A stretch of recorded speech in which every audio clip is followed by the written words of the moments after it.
Hello दोस्तों, कैसे हो आप लोग। आपका स्वागत है मेरे यूट्यूब चैनल पर। मैंने आप लोगों के कमेंट्स पढ़े जिसमें आप लोगों ने कहा कि जो आपके वाइवा है और प्रैक्टिकल है उनसे रिलेटेड एक वीडियो बनाइए कि चार्ट पेपर में हम क्या बनाएं।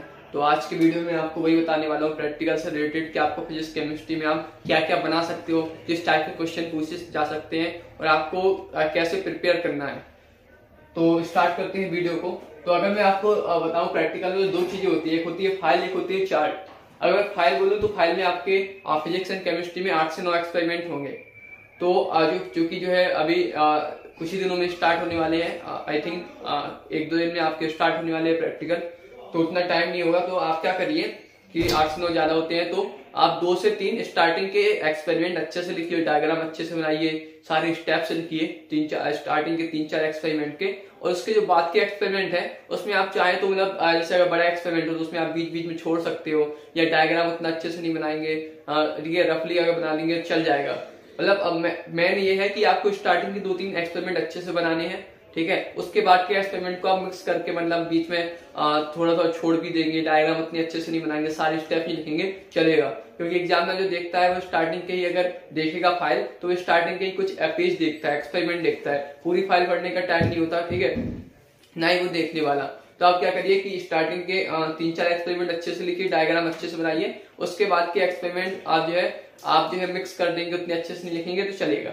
इसके बाद अगर मैं अगली पार्ट की बात करूं वो है चार्ट, जो कि आपका सबसे इंपॉर्टेंट है, क्योंकि आपसे जो वाइवा में क्वेश्चन पूछे जाएंगे वो आपने जो चार्ट में जो डायग्राम बनाया होगा उससे रिलेटेड ही होंगे। तो आप जो चार्ट में क्या बनाया फिजिक्स एंड केमिस्ट्री में जो हमारे क्वेश्चन होता है, कंफ्यूजन होता है, तो देख लेते हैं। पहले हम फिजिक्स में मैंने एक टॉपिक्स कुछ बताए हैं, लिखे हैं, जिसमें आप इनमें से आप कोई भी बना सकते हैं, ठीक है। तो अगर मैं जैसे फिजिक्स में बात करूं तो आप किरचॉफ की जो नियम है जिसमें आप बंद पास का नियम है उससे रिलेटेड जो सर्किट है, डायग्राम है, आप वो बना सकते हैं चार्ट पेपर पे, ठीक है। इसके अलावा आप जो व्हीटस्टोन C2 बना सकते हैं। इसके अलावा आप स्वप्रेरण और न्यूक्लियन बना सकते हैं। इंग्लिश में अगर बोलूं self induction and mutual induction, ठीक है, उसका जो 2 कुंडली है, प्राइमरी कुंडली और सेकेंडरी कुंडली कॉइल, ठीक है। इसके अलावा आप ट्रांसफार्मर बना सकते हैं एसी करंट वाले चैप्टर से, ठीक है। इसके अलावा आप जो है अगर मैं सेकंड पार्ट में जाऊं तो आप प्रिज्म बना सकते हैं, जिसमें जो बर्ड विक्षेपण है, अगर इंग्लिश में बोलूं कलर डिस्पर्सन, जिसमें ऐसा एक प्रिज्म होता है और इसमें मतलब जो एक व्हाइट वेव जाती है, सफेद तरंग, ठीक है, श्वेत प्रकाश तरंग, और वो आपकी जो है 7 रंगों में विभक्त हो जाती है, बट जाती है, ठीक है। तो आप ये वाला चित्र बना सकते हैं। इसके अलावा अगर मैं आने वाले चैप्टर्स में बात करूं तो आप निकट दृष्टि दोष और दूर दृष्टि दोष का चित्र भी बना सकते हैं, ठीक है। और इसके अलावा आप जो संयुक्त सूक्ष्मदर्शी और खगोलीय दूरदर्शी का जो चित्र है जिसमें मतलब वो पूरा वो डायग्राम प्रतिबिंब बनता है, ठीक है, A dash B dash A double dash B double dash, जिसमें आवरण क्षमता वाला जो सूत्र आप निकालते हैं उसमें जो डायग्राम का यूज होता है वो वाला आप बना सकते हैं, ठीक है। इंग्लिश में अगर बोलूं तो आपका हो जाएगा astronomical telescope and compound microscope. इसके बाद अगर मैं बात करूं तो आप जो यंग का द्विसलिट प्रयोग है, ठीक है, जिसमें इस टाइप से आपके एक ब्राइट एक वो बनता है फ्रिंज, ठीक है, ये वाला आप बना सकते हो। इसके अलावा आप एकल झिल्ली का भी बना सकते हो, ठीक है, और जो कि आपके विवर्तन में है। इसके बाद आप जो है अर्धचालक वाले चैप्टर में मैं बात करूं तो आप पीएन सन्नी डायोड का जो है जो अर्ध तरंग व पूर्ण तरंग निष्क्रिय के रूप में है। अगर मैं इंग्लिश में बोलूं तो full wave and half wave rectifying, ठीक है, वो आप बना सकते हो, जिसमें मतलब जो कोई मतलब धारा है, जैसे पत्ती वाली धारा हो तो उसको मतलब एक दिशा में हम चेंज कर देते हैं, हाफ वेव, और मतलब एक में मतलब जो ऐसे हमारी जो तरंग है ऐसे जा रही है, तो जो हाफ वेव में क्या होती है, ये जो है आपकी इस तरीके से हो जाता है चेंज, और फुल में क्या हो जाता है, पूरा ऐसे चेंज हो जाता है। तो आप ये वाला बना सकते हो। इसके अलावा आप अग्रदिशित और पश्चिदिशित संधि बना सकते हो। इंग्लिश में अगर बोलूं फॉरवर्ड बायसिंग और बैकवर्ड बायसिंग बना सकते हो। इसमें मतलब बेसिकली आपका पीएन सन्नी डायोड और एनपी सन्नी डायोड होता है, तो आप जो भी अच्छा लगे वो बना सकते हो। तो आपके पास इतनी सारी ऑप्शन है। अब इसमें से बनाए कौन सा, जो कंफ्यूजन होता है, तो इसमें आप बनाइए जो टॉपिक आपको सबसे अच्छा क्लियर, सबसे अच्छे से आता हो। अगर मान लो आपको जो है व्हीटस्टोन C2 सबसे अच्छे से पता है, उसका सिद्धांत अच्छे से पता है, उसका यूज क्या होता है ये पता है, और जितनी भी कंडीशंस है वो सारी पता है, थ्योरिटिकल पोर्शन, तो आप वो बना लीजिए। मतलब मेन कहने का मतलब ये है कि आप ऐसे मत बनाइए कि मतलब ऐसे आपके दोस्त ने वो एक पार्टिकुलर डायग्राम बनाया, ट्रांसफार्मर बना दिया आपके दोस्त ने, तो आपने भी उसके देखा देखी में वो बना दिया, और आपको ट्रांसफार्मर से रिलेटेड क्वेश्चन उतना अच्छे से नहीं आता, आपको ट्रांसफार्मर और टॉपिक अच्छे से क्लियर नहीं है, तो फिर आप वो मत बनाइए, क्योंकि आपका जो क्वेश्चन वो पूछेंगे वाइवा में वो मोस्टली आपके जो चार्ट में आपने जो डायग्राम बनाया है उसी से पूछते हैं। तो इसलिए जो भी आपको टॉपिक सबसे अच्छे से बनता हो, सारे जिसमें डाउट्स आपके क्लियर हो, ठीक है, सारी कंडीशन आपको पता हो, ठीक है, और उस डायग्राम में कौन सी चीज क्या है, पार्टिकुलर पार्ट का नाम क्या है, ठीक है, उसका काम क्या है, उसके आसपास की चीजें, अगर आपको सारी थ्योरिकल जिसकी भी पता हो वो डायग्राम आप इनमें से बना सकते हो। ठीक है, तो हमें ये ध्यान रखना है कि हमें वो डायग्राम बनाना है जिसके बारे में हमें सबसे अच्छे से पता हो। अब अगर इसके बाद में बात करूं केमिस्ट्री में, तो केमिस्ट्री में आपकी ऑर्गेनिक में जो प्रयोगशाला विधि है और औद्योगिक विधि है वो आप बना सकते हैं। इसके अलावा आप जो है जैसे जो बायोमोलिक्यूल है जिसमें आपका प्रोटीन है, शुगर है एंड डीएनए आरएनए है, तो आप डीएनए आरएनए बना सकते हो। अगर मैं इनऑर्गेनिक में बात करूं तो आप जो बर्कले हार्टले जो विधि है परासरण दाब को ज्ञात करने की वो आप बना सकते हो। तो अगर मैं केमिस्ट्री में बात करूं तो आप पहली चीज तो जो सबकी आप प्रयोगशाला विधि बना सकते हो किसी भी कंपाउंड की। 15-20 कंपाउंड से आपके, ठीक है, अगर मैं इंग्लिश में बोलूं तो लैब मेथड, प्रयोगशाला विधि का चित्र। दूसरा आप बना सकते हो औद्योगिक विधि, जैसे एथिल अल्कोहल वगैरह है, एसिटिक एसिड है, तो उसके औद्योगिक विधि का चित्र है इंपॉर्टेंट, तो आप वो बना सकते हो। इंग्लिश में अगर मैं बोलूं तो इंडस्ट्रियल मेथड। इसके अलावा आप डीएनए का स्ट्रक्चर बना सकते हो, आरएनए का स्ट्रक्चर बना सकते हो, ठीक है। और इसके अलावा से अगर मैं इनऑर्गेनिक में बात करूं तो आप जो है बर्कले हार्टले विधि बना सकते हो, बर्कले हार्टले विधि, इंग्लिश में बोलूं तो बर्कले हार्टले मेथड, जिसमें आपको परासरण दाब जो आप याद करते हो उसका एक डायग्राम है, आप वो बना सकते हो।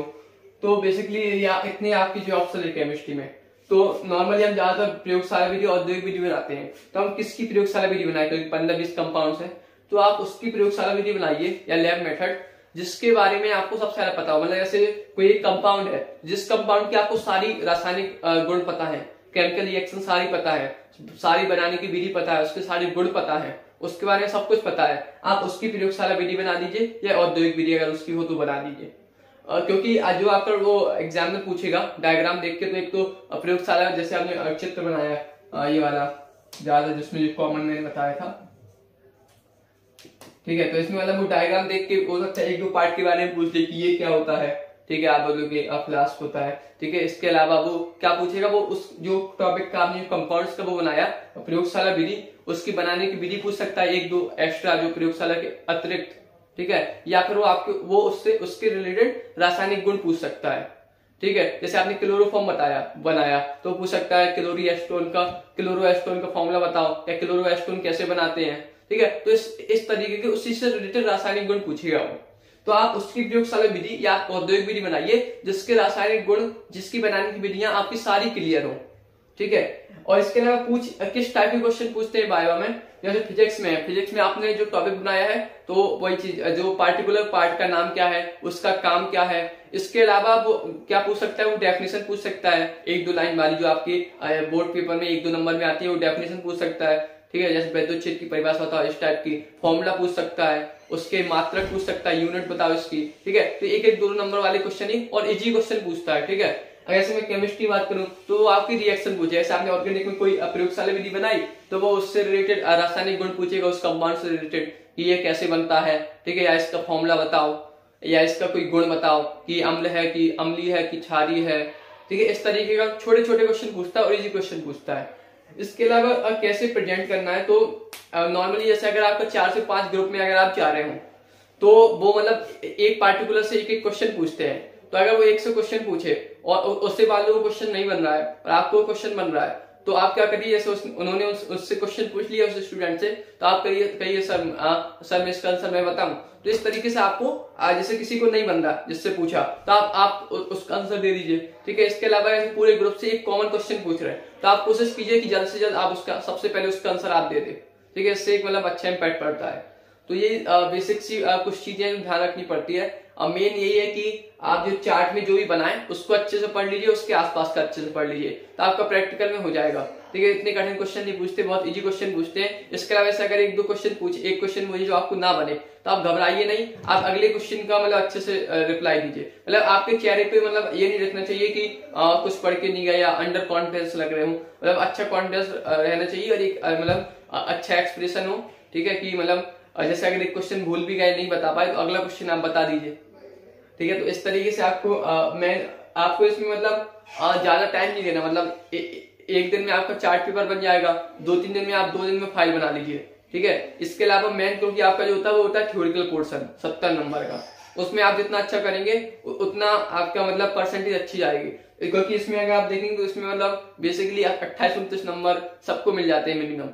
तो आप क्या कीजिए इसमें, मतलब आप सबसे पहले चार्ट में जो भी आपको टॉपिक सबसे अच्छा आता हो उसको आप बनाइए, उसके बारे में सारी इंफॉर्मेशन याद कर लीजिए, सारी परिभाषा याद कर लीजिए, कौन कौन सा पार्ट का नाम क्या है, उसका काम क्या है, उस और जैसे कोई और इसमें रिएक्शन में प्रयोगशाला विधि बनाई, उसके और बनाने की विधियां, उसके गुण, उसके रासायनिक गुण, ये सब उपयोग इंपॉर्टेंट चीजें, यूज कहाँ हो रहा है उस कंपाउंड का, ये सब परीक्षण वगैरह, ये सब जो है आप याद कर लीजिए उसके बारे में।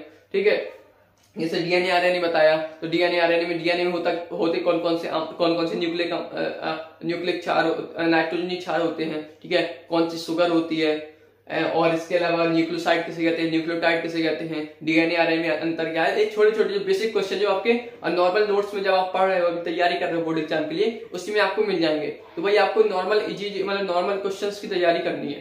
ठीक, कोई एक्स्ट्रा मतलब अलग से आपको तैयारी नहीं करनी।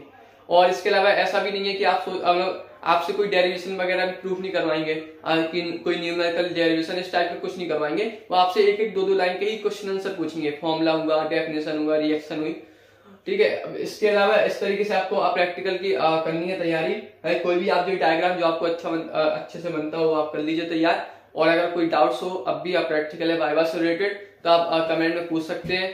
और इसके अलावा जैसे फिजिक्स में कौन से थ्योरिकल पार्ट इंपॉर्टेंट है उसकी लिस्ट, केमिस्ट्री में कौन कौन सी रिएक्शन इंपॉर्टेंट है, चैप्टर वाइज, मतलब जैसे एक चैप्टर जैसे एथिल ब्रोमाइड है तो हर कंपाउंड वाइज कौन कौन सी रिएक्शन इंपॉर्टेंट है उसकी वीडियो भी मैं जल्द से जल्द डालने वाला हूँ। मैथ के इंपॉर्टेंट क्वेश्चन की भी, तो जुड़े रहिए। और अगर वीडियो पसंद आई हो तो लाइक कीजिए, सब्सक्राइब कीजिए, दोस्तों के साथ शेयर कीजिए। Thank you very much.